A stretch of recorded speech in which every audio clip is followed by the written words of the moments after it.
బాబు నితీష్ కుమార్లను రెచ్చగొట్టే ప్రయత్నం మళ్ళీ ఈ పార్లమెంట్ సెషన్స్ ఈ 5 ఏళ్ళు జరుగుతూనే ఉంటాయి.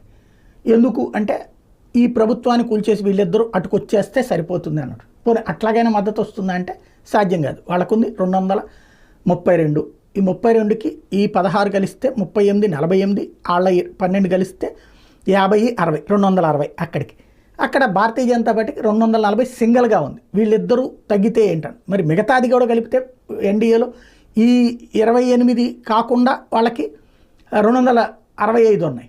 అంటే అక్కడ చూసినా ఎన్డీఏకే ఎక్కువ ఉంది పాయింట్ పరంగా చూసుకుంటే. అదే సమయంలో బయట నుంచి మద్దతు ఇవ్వడానికి బోల్డ్ మంది సిద్ధంగానే ఉన్నారు.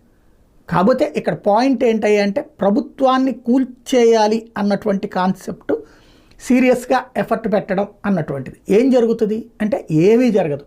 వీళ్ళని రెచ్చగొడతా ఉంటారనమాట. తద్వారా వాళ్ళకు ఒక రకమైనటువంటి బార్గెనింగ్ కెపాసిటీ. కానీ ఈ ఇద్దరికి కూడా తెలుసు